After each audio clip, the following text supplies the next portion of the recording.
आपण मालिकेच्या आजच्या भागामध्ये आपण पाहत आहोत गिरिजा आणि त्याचबरोबर देवकी ह्या दोघी जणी घरामध्ये असलेल्या महादेवाच्या पिंडीसमोर इथे पूजा करत असतात। त्याच वेळेला त्यांच्या कानावर खूप मोठा आवाज पडतो, तो असतो नागेश्वरचा। नागेश्वर दुरूनच बोलत आलेला असतो, चला खूप झालं आता फिरणं आणि ह्या सर्व गोष्टी करणं, घरातील देवीची सुद्धा म्हणजे घरातील महादेवाची पूजा करायची आहे। त्याच वेळेला आपण पाहतो की इकडे जो काही प्रवास आहे तो सुद्धा तिथे आलेला असतो आणि तो तिथे आल्यानंतर इकडे आता दरवाजा उघडा असतो आणि दरवाजा उघडा असताना इकडे आता तो म्हणत असतो, कोणाची हिंमत झाली दरवाजा उघडा ठेवण्याची। त्याच वेळेला उर्वशी म्हणत असते, कोणाची हिंमत झाली हे काय आता नवीनच, सगळ्यात महत्त्वाचं म्हणजे इथे हिंमत झाली असेल ती फक्त आणि फक्त तुमच्या सुनेची, अजून दुसरं कोण आणि काय करणार आहे, असं सुद्धा आता इकडे ती लोक बोलत असतात। त्याच वेळेला आपण पाहतो की आता सगळेजण हॉलमध्ये आलेले असतात आणि सगळेजण हॉलमध्ये आल्यानंतर इथे आता गिरिजा महादेवाच्या समोर म्हणजे महादेवाच्या पिंडीसमोर बेलपत्र वाहताना दिसत असते आणि बेलपत्र वाहताना दिसल्यानंतर आता इकडे उर्वशीला फारच राग येतो। उर्वशी म्हणत असते, हिची हिंमत कशी झाली हे सगळं काही अशा पद्धतीने इथे करण्याची, म्हणजे ही समजते काय स्वतःला, हा पूजेचा मान आबासाहेब तुमचा असतो आणि त्याचबरोबर हिने हा जो काही पूजेचा मान आहे तो कसा काय आणि का घेतला, असा इकडे आता ती लोक विचार करत असतात। अगदी त्याच वेळेला आपण पाहतो की इकडे जी काही उर्वशी आहे ती म्हणत असते, तुझी हिंमत कशी झाली हे सगळं काही करण्याची, तुला कळतंय का की तू काय केलेलं आहेस, ह्या जो काही मान आहे तो फक्त आणि फक्त इथे आबासाहेबांचा आहे, आत्तापर्यंत आबासाहेबच हे सगळं काही करत आलेले आहेत आणि तू त्यांचा मान कसं काय घेतलायस, मुद्दामून हे सगळं केलंयस ना, मुद्दामच ह्या सर्व काही गोष्टी तू इथे केलेल्या आहेस, तुला तर मी सोडणार नाही, असं सुद्धा आता इकडे ती बोलत असते। त्याच वेळेला आता आपण पाहतो की इकडे जो रुद्र आहे तो म्हणत असतो, आत्या काय बोलतेस तू, हे तुझी हिंमत कशी होते हे सगळं काही बोलण्याची, ह्या सर्व गोष्टीमध्ये गिरिजाची काही चूक नाही आहे। गिरिजांनी मला इथे विचारलं होतं की इकडे पूजा मी करू का म्हणून, त्यावर तो म्हणत असतो, काय सांगतेस काय, म्हणजे विचारलं होतं म्हणजे, हो कारण गिरिजाने इथे मला फोन केला होता आणि गिरिजाने फोन करून मला विचारलं होतं की मी इकडे ही पूजा करू का। त्याच वेळेला रिकॅपमध्ये इकडे रुद्र जातो आणि रिकॅपमध्ये रुद्र गेल्यानंतर तो म्हणत असतो, खरं पाहायला गेलं ना तर इकडे सगळ्यात महत्त्वाची गोष्ट म्हणजे जी काही गिरिजा आहे त्या गिरिजाने फोन केलेला असतो, तेव्हा रुद्र तिला म्हणत असतो, गिरिजा तुम्ही आत्ता यावेळेला कुठे आहात। त्याच वेळेला ती म्हटलेली असते, अहो रुद्र मी तिकडे येणारच होते पण खूप मोठा प्रॉब्लेम झाला आहे, जेव्हा मी तिकडे यायला निघाले होते ना त्याच वेळेला इकडे मला आपले गुरुजी भेटले, म्हणजे आमचे गुरुजी भेटले आणि त्यांनी असं सांगितलं की तुमच्या घरावर मृत्यूचं सावट येणार आहे, काय सांगताय, हो आणि मग त्यांनी उपाय म्हणून असं सांगितलं की 8:15पर्यंत जर इकडे तुमच्या घरात असलेल्या महादेवाच्या पिंडीला जर बेलपत्र पडलं नाही तर इकडे खूप मोठा अनर्थ होऊ शकतो, खूप मोठं संकट इथे येऊ शकतो आणि मला आता समजेना की काय करावं काय नाही म्हणून। त्याच वेळेला आता इकडे रुद्र म्हणत असतो, आता काय करायचं गिरिजा, तेव्हा गिरिजा म्हणत असते, काही करा पण आबासाहेबांना इकडे 8:15च्या आतमध्ये घरामध्ये तुम्ही घेऊन या। हे सगळं काही बोलल्यानंतर आता इकडे तो म्हणत असतो, हे शक्य नाही आहे कारण आता आबासाहेब जे आहेत ना ते पक्षाच्या मीटिंगमध्ये आहेत, त्यामुळे ते येणं तर शक्यच नाही आहे। त्याच वेळेला आता इकडे जो काही रुद्र आहे तो म्हणत असतो, गिरिजा हे बघा मी काय म्हणतो ते तुम्ही नीट ऐका, काही जरी झालं ना तरी सुद्धा इकडे तुम्ही ह्या सर्व काही गोष्टी स्वतः करा। तेव्हा गिरिजा म्हणत असते, नाही रुद्र हे मी नाही करू शकत, कारण ह्या सगळ्या गोष्टी कशा मी करणार, हा तर आबासाहेबांचा मान आहे।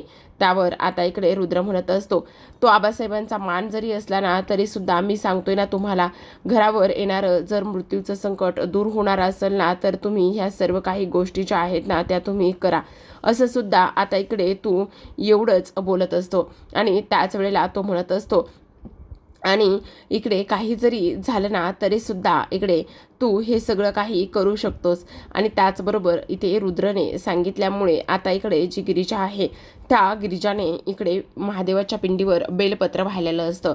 आता इकडे रुद्रने हे सांगितल्यामुळे उर्वशी म्हणत असते, अरे तू वेडा आहेस का? ही पोरगी तुला काहीही सांगते आणि तू तिच्या ह्या सगळ्या गोष्टीवरती विश्वास ठेवतोयस. काही एक हिच्यावर अजिबात विश्वास ठेवू नकोस. ही पोरगी एक नंबरची खोटारडी आहे आणि तू तिच्या बोलण्यावर विश्वास ठेवतोस. त्याच वेळेला आता इकडे गिरिजा इथे नागेश्वर घोरपडेंसमोर जाते आणि म्हणत असते, खरं तर मला माफ करा, मी ह्या सर्व गोष्टी अशा पद्धतीने नको होत्या करायला आणि खरंच तेव्हा इकडे आता मी तुमचा मान काढून घेतला त्याबद्दल मला माफ करा. पण त्याच वेळेला आता इकडे नागेश्वर म्हणत असतो, तुम्ही सुनबाई आमचा मान इथे काढून घेतला नाही तर वाढवला आहे. चला तेव्हा आता इकडे जी काही देवकी आहे ती देवकी इथे उर्वशीच्या खोलीमध्ये जाऊन लपलेली असते. आता उर्वशीच्या खोलीमध्ये जाऊन देवकी लपल्यानंतर इकडे आता आपण पाहतो की दुसऱ्या बाजूला मात्र आता सगळेजण फराळाची तयारी करायला लागलेले असतात, म्हणजे गिरिजा आणि त्याचबरोबर वासंती. तेव्हा गिरिजा म्हणत असते, फार मोठा गोंधळ झालाय. तेव्हा वासंती म्हणते, काय झालेलं आहे? त्याच वेळेला ती म्हणत असते, आई इकडे देवकीने पूजा केली आहे, मी पूजा नाही केली. तेव्हा ती म्हणत असते, काय सांगतेस काय? देवकीने पूजा केली म्हणजे? त्यावर ती म्हणत असते, हो आई देवकीनेच पूजा केलेली आहे, ती पूजा मी केली नाही, असं सुद्धा आता इकडे ती बोलत असते.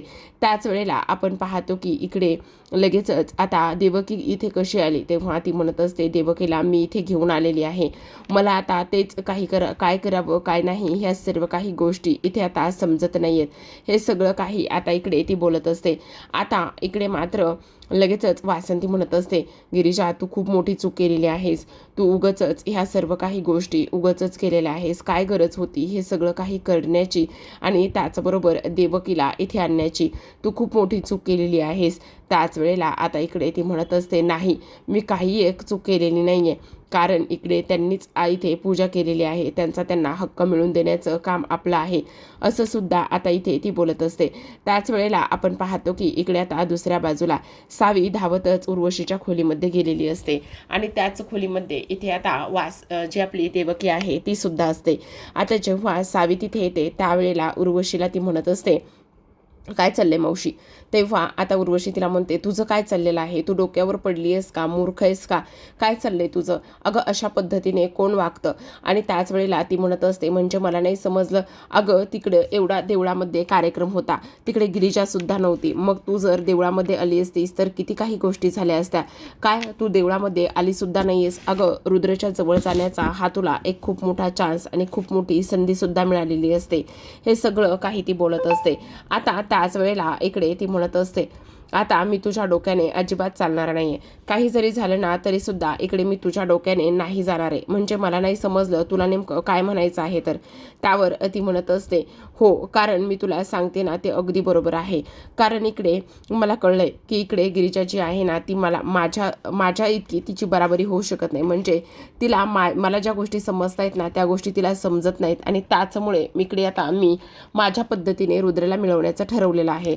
तेव्हा इथे आता गिरिजा आलेली असते. आता गिरिजा तिथे आल्याबरोबर ती म्हणत असते, आत्ते सासूबाई मी काय म्हणते, सगळेजण इकडे खाली जेवणासाठी थांबलेले आहेत आणि त्यामुळे तुम्ही सुद्धा खाली इकडे जेवणासाठी येताय का? म्हणजे मी पानं वाढायलाच घेतले, त्याचं काय आहे ना आबासाहेब ऑलरेडीच खूप जास्त चिडलेले आहेत. मग जर तुम्ही दोघी जणी अशा इकडे गप्पा मारत बसल्या ना आणि त्यांना जर ती गोष्ट समजली ना तर उगाचच त्यांच्या रागाचा भडका अजूनच उडायचा आणि त्या रागाच्या तुम्ही बळी पडायचा. त्यामुळे चला जेवणाची पानं मी वाढलेली आहेत. त्याच वेळेला आता उर्वशी म्हणत असते, हो चल.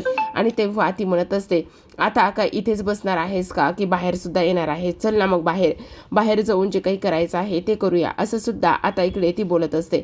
आता हे सर्व काही बोलल्यानंतर आता इकडे उर्वशी आणि गिरिजा त्या गेलेल्या असतात. त्याच वेळेला आता देवकी तिथून बाहेर पडते. इकडे आता सगळ्यांची जेवणं वगैरे झालेली असतात आणि संध्याकाळची वेळ असते. आता देवकी वासंती तिच्या खोलीमध्ये असते.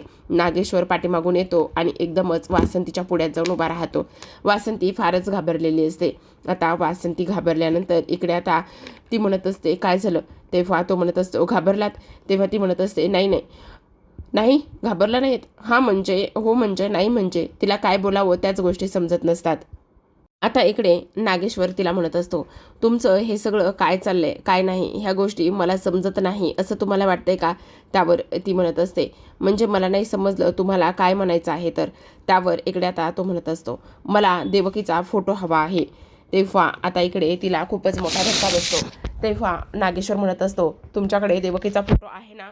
तेव्हा ती म्हणत असते, म्हणजे हा म्हणजे असायलाच हवाय ना तुमच्याकडे देवकीचा फोटो, कारण एवढी वर्ष तुम्ही तिच्या फोटोवरून तर श्राद्ध घालत आलेला आहात ना, मग नाही म्हणू नका फोटो नाही आहे म्हणून, मला तो फोटो हवाय, देताय ना फोटो.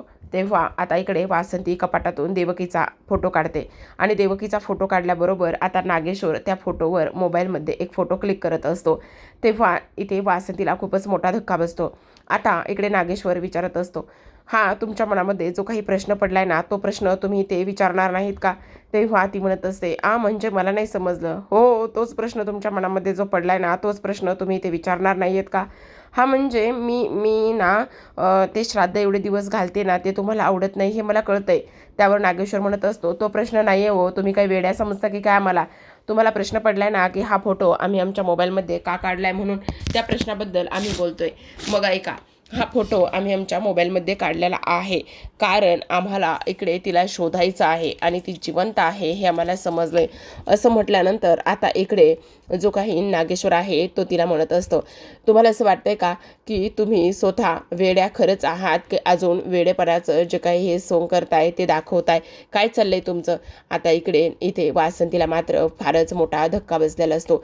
ती तर आता विचार करू लागते ह्याच्या डोक्यामध्ये नेमकं चाललंय काय आणि हा सगळा काही काय गोंधळ आहे असा सुद्धा आता इकडे ती विचार करते. त्याच वेळेला रात्र बरीच झालेली असते आणि इकडे नागेश्वर हॉलमध्ये त्याच्या खुर्चीवर येऊन बसलेला असतो आणि हॉलमध्ये त्याच्या खुर्चीवर येऊन बसल्यानंतर देवकीचा फोटो तो मोबाईलमध्ये पाहत असतो आणि म्हणत असतो, देवकी अंगद महाजन, तुझं नशीब किती बलोत्तर असलं ना तरीसुद्धा ह्या नागेच्या तावडीतून तू इथे कुठेच पळून जाऊ शकणार नाही. आता बघ मी तुला कसा शोधतोय आणि काय करतोय. तर ह्या सर्व काही गोष्टी तो आता इकडे बोलत असतो. आता हे सर्व काही तो बोलल्यानंतर लगेचच आता इकडे जी काही गिरिजा आहे ती गिरिजा देवकीला शोधत आलेली असते. गिरिजाला आता देवकी ह्याच घरामध्ये आहे. ती विचार करत असते, खरं तर माझ्यापेक्षा हे घर आणि त्याचबरोबर ह्या घरातल्या चोरवाटा पळवाटा ह्या त्यांना जास्त माहितीत. एखादा असा चोर दरवाजा असू शकतो का की त्या तिथून पळून निघून गेले असतील म्हणून, कारण त्या उर्वश्यात त्याच्या खोलीमध्ये नाहीत, नेमक्या कुठं असतील असा ती इथे विचार करते. आणि असा विचार केल्यानंतर नागेश्वर तिला हॉलमध्ये त्याच्या खुर्चीवर बसलेला दिसतो आणि त्याच वेळेला इकडे आता जी काही देवकी आहे ती सुद्धा त्या खुर्चीच्या मागेच लपून बसलेली असते. आता इकडे गिरिजा विचार करते, अरे देवा, ह्या तर अगदी त्यांच्या मरणाच्या दारातच जाऊन पोहोचल्यात, ह्या तर नागेश्वरच्याच तिथे बसलेल्या आहेत, काय करू आता मी, कशा पद्धतीने त्यांना तिथून बाहेर काढू, असा इकडे गिरिजा विचार करत असते. आता ह्या सर्व काही गोष्टींचा गिरिजाने विचार केल्यानंतर नागेश्वर तिला वाकून पाहत असताना पाहतो आणि पाहिल्यानंतर आता तो म्हणत असतो, ओ सुनबाई, काय चाललंय तुमचं? तिकडे तुम्ही काय करताय? म्हणजे अशा रात्रीच्या भूतासारख्या का बरं फिरताय? काय चाललंय? आणि सुनबाई, खरं खरं सांगा, तुम्ही हे जे काही चांगुलपणाचं नाटक करताय ते नाटक नाही आणि खरंच आहे ना?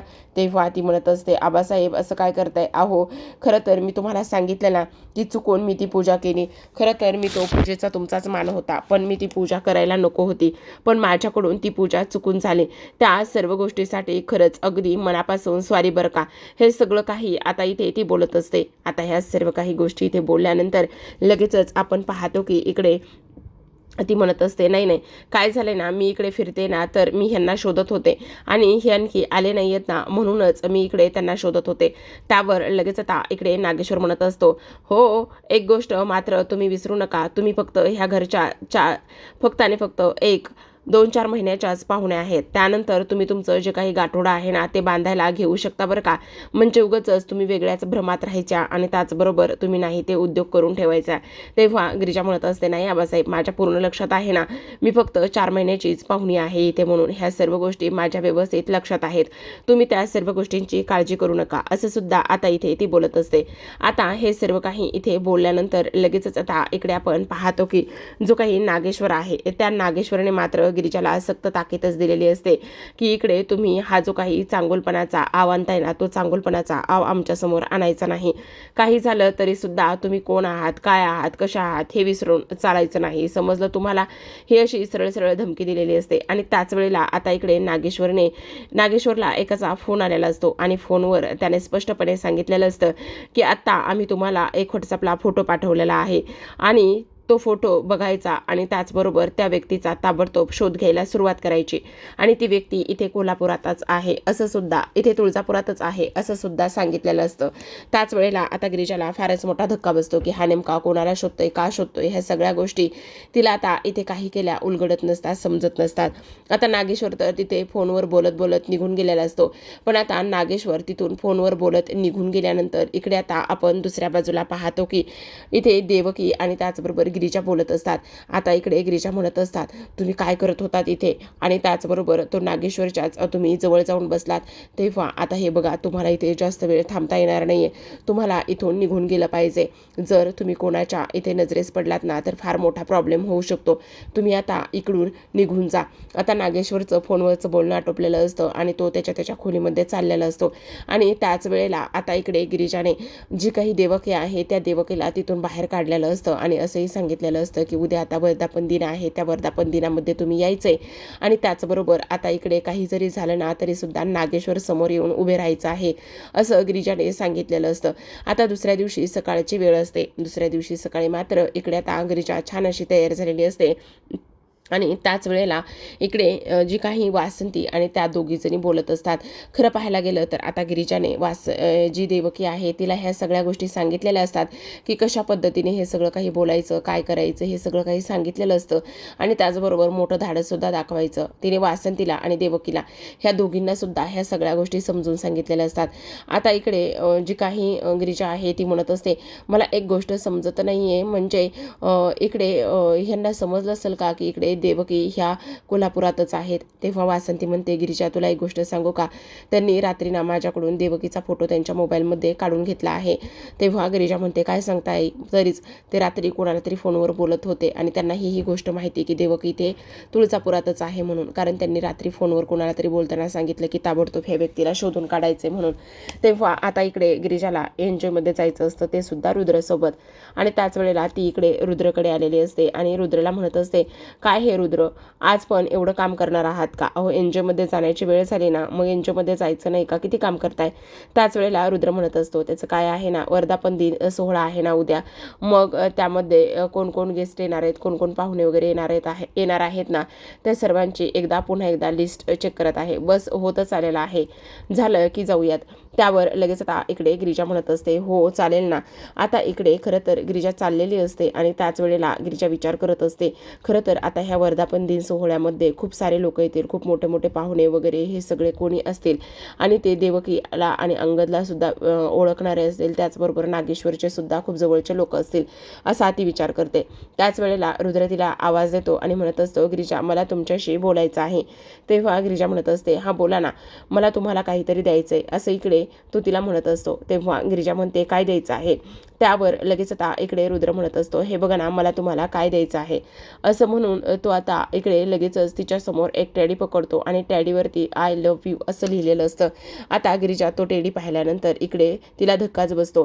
रुद्र म्हणत असतो, आज व्हॅलेंटाईन डे आहे ना, त्यानिमित्त हा टेडी मी तुम्हाला देतोय. पण तेव्हा गिरिजा म्हणत असते, पण रुद्र ह्याच्यावरती बरंच काय काय लिहिलेलं आहे ना. तेव्हा तो म्हणत असतो, तुम्हाला हे आवडलं नाही का?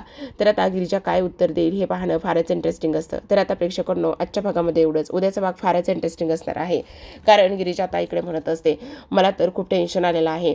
इकडे जे काही देवकीला सांगितलंय त्या पद्धतीने त्या सर्वांसमोर आल्या तर बरं होईल.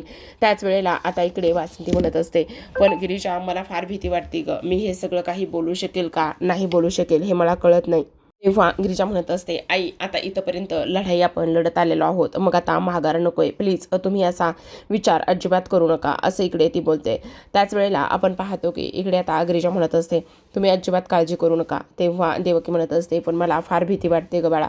त्याचबरोबर इकडे गिरिजा म्हणत असते, नाही, त्या वर्धापन दिनामध्ये तुम्ही सर्वांसमोर यायचं आहे आणि सर्वांसमोर येऊन त्यांना चांगलाच झटका द्यायचा आहे, असं सुद्धा आता इकडे ती बोलत असते. तर आता प्रेक्षकांनो, इकडे जेव्हा वर्धापन दिन सोहळा सोहळा सुरू होत असतो तेव्हा गिरिजा अँकरिंग करत असते. म्हणजे गिरिजाला 2 शब्द बोलायला पुढे बोलवलेलं असतं. त्याच वेळेला आता इकडे गिरिजा म्हणत असते, खरं तर हा सोहळा माझे सासरे त्याचबरोबर माझे मिस्टर ह्यांचा दोघांचाही आहे. म्हणजे ह्या सगळ्या गोष्टीमध्ये त्यांचं फार मोठं योगदान आहे. आज मी माझे सासरे म्हणजेच नागेश्वर घोरपडे यांना एक खूप मोठं सरप्राईज देणार आहे, असं इकडे ती म्हणते. आणि असं म्हटल्यानंतर आता इकडे गिरिजाने जी काही देवकी आहे त्या देवकीला ती घेऊन येत असते. आता देवकीला घेऊन येत असताना इकडे सगळ्यांना फारच मोठा धक्का बसतो. इकडे नागेश्वर तर म्हणत असतो देवकी, असं म्हटल्यानंतर आता प्रेक्षकांनो नेमका नागेश्वर कसा रिॲक्ट होईल आणि त्याने हे सगळं काही प्रॉपर्टी ह्या सगळ्या गोष्टी हडप केलेल्या आहेत का, त्याचबरोबर हडप केलेल्या गोष्टी आता पुन्हा तो रिटर्न देईल का, हे पाहणं फारच इंटरेस्टिंग असतं. तर पाहत रहा नशीबवान. भेटूयात उद्याच्या भागामध्ये. तोपर्यंत धन्यवाद.